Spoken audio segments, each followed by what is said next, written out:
Okay, good afternoon. Welcome to Council on Monday, September 22nd, 2025. As usual, call the meeting to order at 4 p.m. Remind everybody to turn off their cell phones or electronic devices and to vibrate. A couple motions here. Starts off with the regular meeting of council being the agenda for Monday, September 22nd, circulated as or amended. Anybody got addition to the agenda today? Over a second for that. Councillor Lake, second by Councillor Wheeler. All in favor? Great, thank you. Any declarations of interest tonight? Afternoon. Hearing none. Call question. Sorry, got a motion here for the minutes of the previous meeting of council that were held on September 8th, 2025 as circulated amended. Any errors or omissions to those minutes? Any mover and second to present? Councillor Valens, second by Councillor Giuliano. All in favor? Carried. Thank you very much. Under the council reports, there's been a little bit of an update, verbal update on the Sencan Expo. I attended in Thunder Bay on behalf of NOMA, but I wanted to report back to our council because I think it's important to understand the importance of the Sencan Expo that was held. It's a mining expo. Obviously, we're a mining community, and there was some 300 plus exhibitors there. I had an opportunity to meet up with a lot of suppliers that come to Marathon and understand Marathon's needs for the mining sector as well as with the Barrick and potential generation. A lot of them were asking about what's happening with that potential mine. Obviously, I said it's 100% permitted mine with First Nation support. We're looking for them to announce as soon as possible, obviously, the construction start date as well. Talked a lot about Barrick and the sale of Barrick. It was keen, and I met a lot of key people that have either worked at Marathon in the past at Barrick Hemlo or working for a company that's dealing with Barrick Hemlo. And then also an opportunity to type with people who don't have any interest specifically in Marathon, but are interested in the mining sector in general. We took a part in some of the jacklegging and some of the other exhibits while I was there. I had an opportunity to have breakfast with Minister Lecce and talk about mining and the mining opportunities, the energy portfolio, and the small nuclear reactors that their government's announced. But not only that, the solar and wind opportunities that are coming forward with the potential of our area with the east-west tie line grid system that's been updated gives them the opportunity to enhance that. So they're talking about various different things under the energy portfolio. And of course, he was fully supportive of the mining scenario. And, we're fully permanent mine with generation, but the government of Ontario is working closely with the federal government. They've announced the window is 24 months. I think there's a European Union window of 27 months. They said, we're going to beat that. We're going to go 24. So come out October, they're going to announce a 24-month window of permitting for a mine in Ontario. And hopefully the federal government will join that because the federal government right now is about a 5-year window. So how do you develop a mine that's going to take 5 to 7 to 15 years? So they want to make sure that we're ready for the world. And hopefully all goes well if the federal government joins up with that scenario on the permitting part. So that was great. And again, the Sengen was a really good expo. A lot of interesting participants there, a lot of great companies, and obviously a lot of people who work in our community and fully aware of Marathon as a mining community. So it was a great event and had the opportunity to have some opening remarks at the event as well on behalf of NOMA as the regional president of a lot of municipalities. One other thing too, we talked about the minister, not only for energy, but there potentially from now to 2033, there's a potential of 10 additional mines coming on board in northwestern Ontario alone, just northwestern Ontario. Now, that's not to say all those mines will be economic going forward, because there are some obviously platinum, palladium, gold, and silver, and some copper, but there's potential of 10 additional mines coming on board. So the energy needs are high, and the government's working on all that. So hopefully all the things that was said come true. Councillor Lake. Is there, we've talked around the table about like the impact benefit agreement for better, or a term for municipalities. Is there any movement on that mining side about how municipalities can benefit more and in kind of more regular ways? Was that addressed? So no, that wasn't discussed specifically at that event, but we've had discussions, and we've obviously had great discussion with generation. We didn't have the opportunity to have a community benefit agreement in place with Hemlo, but we will have something in place before generation starts. And I think that's key with mining now and government's portfolios to look at. Before you set up, you must have the permission and the support of a municipality to put a mine within that. But we're unique because most mines are not in municipal boundaries. So we're really unique. So we will have a community benefit agreement with generation. And I know First Nations definitely have community benefit agreements because of the traditional lands. So yeah, there was no specific, but so once again, we'll be blazing a trail. Yeah, I think so. It seems. Yeah, there's a really good example is the Stillwater Mining Company in Montana. And it's called a good neighbor agreement is what they have, but it's legally binding between the municipality and the mining company. So we, the mayor and I have discussed that with the generation in the past, and certainly open to having that discussion going forward. Yeah, so all good. It was a great expo. I'd attended the first year, and this was the fourth year, and it's really grown. It's really a huge economic impact to the city, and I did get a parking ticket though, so I asked the mayor to reduce the fine. He said I couldn't help you out, Mayor, so I had to go pay the parking ticket for see Thunder Bay. So reminder: don't park in a non-parking zone. Councilor Bellis. So then, Your Worship, the target demographic for the event, is it job seekers? Is it employers themselves networking with other booths? Because is it any benefit for the municipalities to be having a booth to promote the community for these employers to kind of have them come to open shop kind of? I would say sincerely for this municipality, specifically if Generation announces construction, that we would be looking at an opportunity to set up a town of Marathon booth at the Semcan. There are other municipalities that are there, and there are job seekers, job promoters, jobs, looking for individuals, suppliers, the service sector, all the mining sectors. But I think it wouldn't hurt for us. The CEDC does a great job, obviously, promoting the city of Thunder Bay, but we should be looking at that as well. Maybe there's an opportunity for next year's show. We'll know more information from now till spring of 2026 to identify what's the potential, but that wouldn't be a bad idea, setting up a municipal booth. Well, I think even realistically, we haven't traditionally gone, but obviously if Generation goes ahead, we should be meeting with the new Hamel owners. PDAC is probably something we should look at Right, this year. for this coming 2026 in March. Yeah. So, great. Okay, so Mr. Skorczynski and I attended the PDAC a couple years ago. The Generation is really getting excited as well, going through the environmental process. And it's the same thing. It's a really big opportunity to meet up with a lot of mining sector companies and suppliers. And if you look back at Marathon's history, they were looking at Marathon growing to 10,000 because they wanted those service sector jobs to come. And the problem was they didn't go after those servicing companies. They stayed in Thunder Bay, Sault Ste. Marie, Sudbury, or if they would have set up a shop here, they would have been more people servicing the mines at the time, right? So that's one thing we want to continue to focus on that and see what it looks like. But great overall, thanks. See report, verbal update on Marathon Municipal Non-Profit Housing Corporation tax. So this is a take back to council. So if council recalls, this was on our agenda for September the 8th. And early administration had separated the report out into two pieces. One was, what a potential tax break from a dollar perspective would look like. And then the second was, could we legally do it under the Ontario Municipal Act? So what we've done is, rather than put the time and the effort into get the legal opinion at this point, is we have identified a number that we wanted to bring back to council today for further debate. And if there's an appetite for council to take that forward, then we'll pursue the legal opinion and what that would look like from a binding perspective. But what we've identified is, and this is not budgeted in this year's budget, is to cover the last 2 years of taxation. Property taxation for the not-for-profit housing at 30 Chisholm would be roughly $70,000, not in the budget. So what we're looking for from council today is, does council want a further report, including a legal opinion on this tax relief request?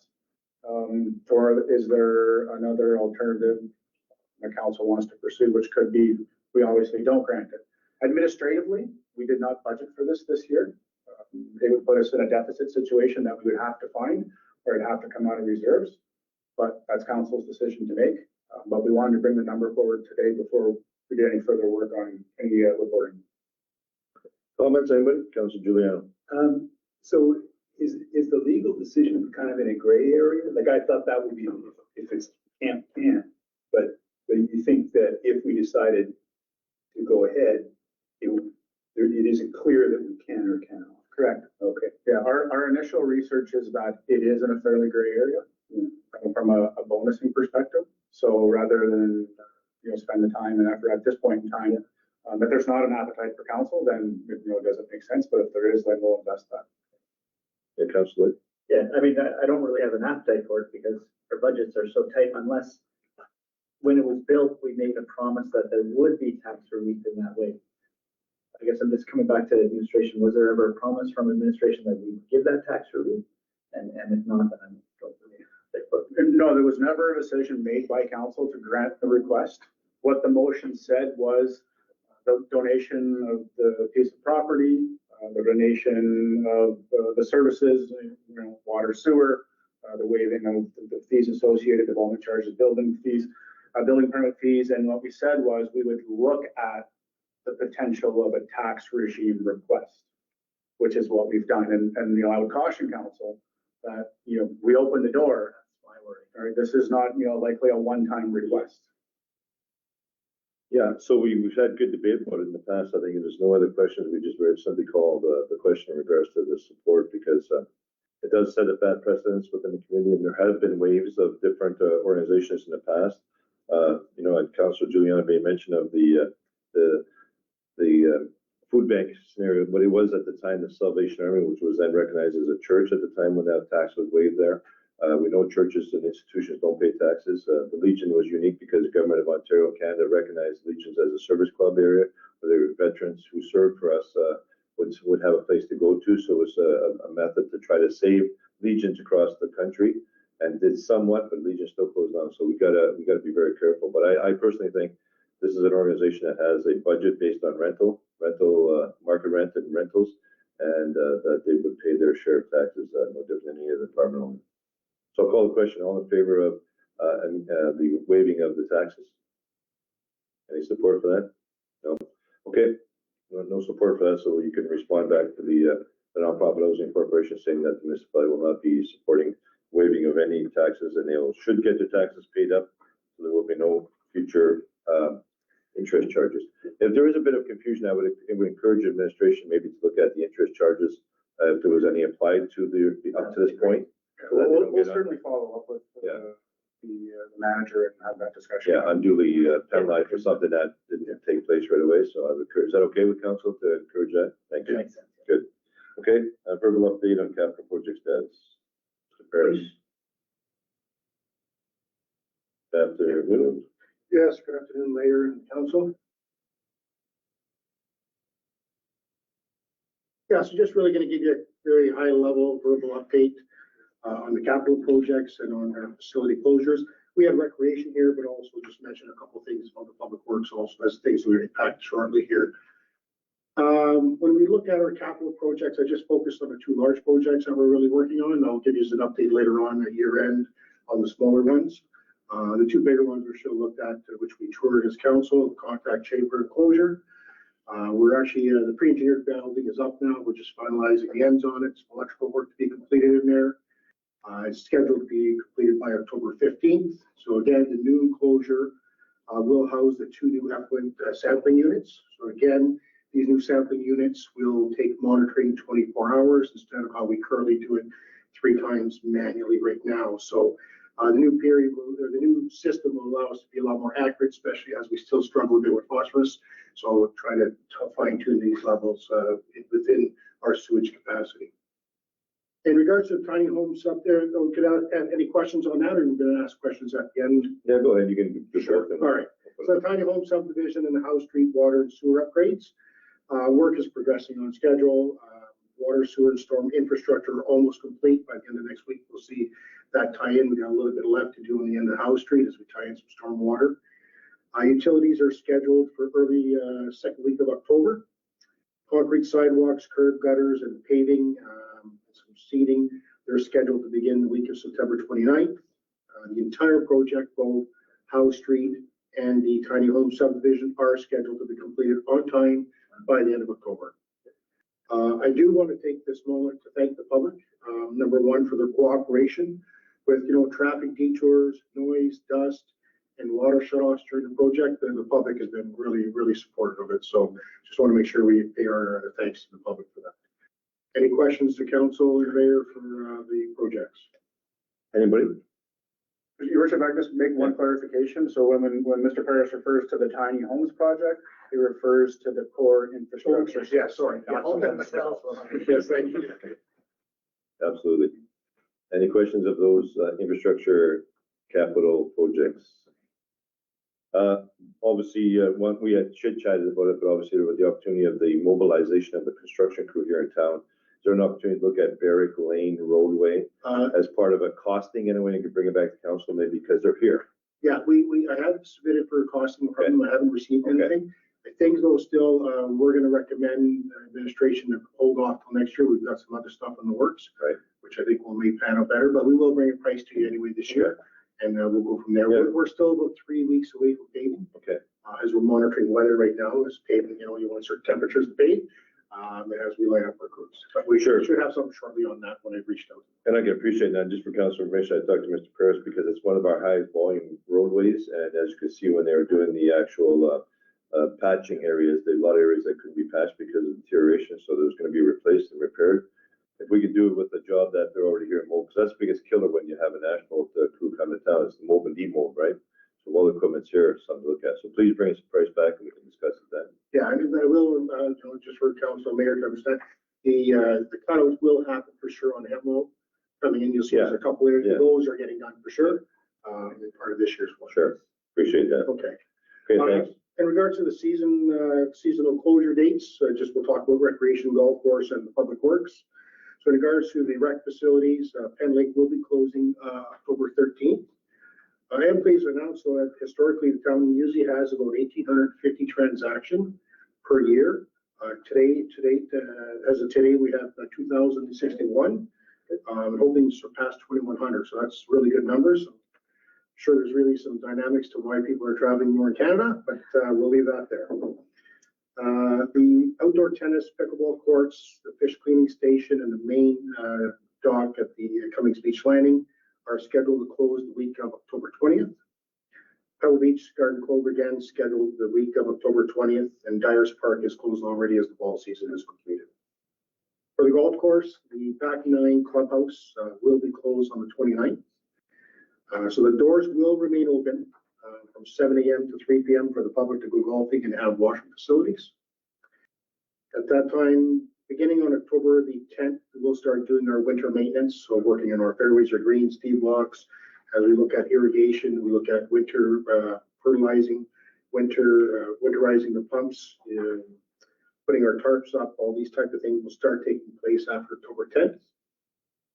Golf carts will be to be removed by October 15th. After that point, we want to really just support walk-on play as we start worrying about frost in the morning on the course. So basically, the course is looking at, we're keeping it open until October the 24th, weather permitting.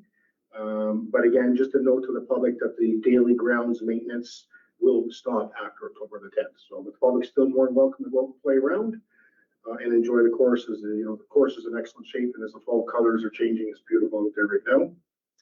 And I just wanted to mention about public works, just a reminder to the public that the last day for hazardous waste drop-off is September 30th. And the waste transfer station hours, again, effective November 1st to April, the station will be closed on the Tuesdays and will open at 10 a.m. on the Saturdays. And administration will post the closure dates and the times on the social media for the public to be aware. Great. Any questions? As to closing? Just a question about the golf and ski club.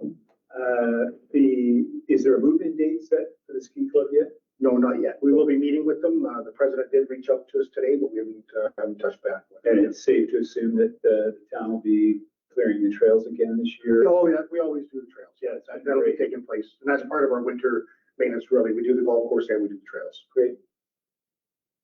Okay. Anything else? Sounds great. I have a question in regards to the bridge install. When will that take place?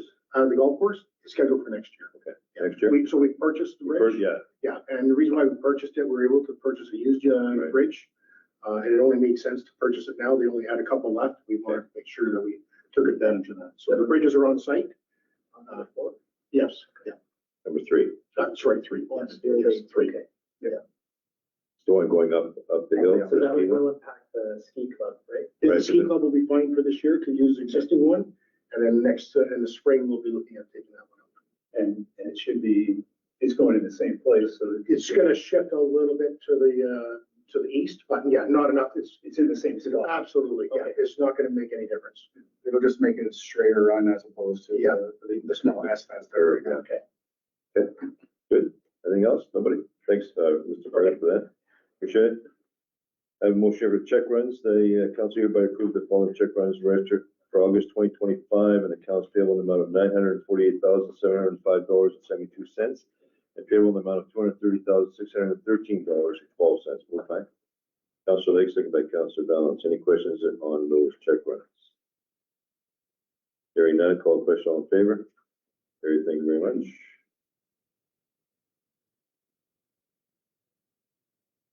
I have a motion here that council hereby support the individuals following going to Thunder Bay Municipal League Conference scheduled for March 6th and 7th, 2025, and the expenses paying according to policy. Can we bring this one back? This seems a little early right now. It was early. We were just trying to get a sense of, we're gonna start budgeting Yeah. shortly. So we were just trying to get a sense. We can certainly bring it back, but just, Does anybody have interest now right now? I'll go. It's March, so that's why I'm saying. Yeah. So put Councillor Balance. Yeah. Councillor Wheeler. Okay. And moved by Councillor Balance, second by Councillor Wheeler, that Councillor Balance, Councillor and Wheeler will be attending and along with Mayor Dumas. But I'm just finding out too a lot of the different roles that give me, like going to Roma now, like my hotel is covered through Noma, so stuff like that. So these are things that I'm just working through the presidency. So it's I'll just, put my name down just for that as well. yeah, administratively, it's easier for us to include it in the budget than take it out as opposed to the opposite. So we're just trying to get that Okay. sense. Significant this year? Yep. It says Thunder Bay, but it's actually It's Nipissing. significant. That's nice, that's fine.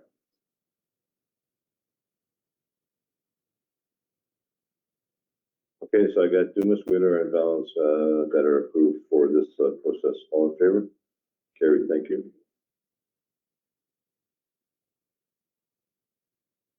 And prior to adjournment, we do have announcement of some items to go into in camera with today.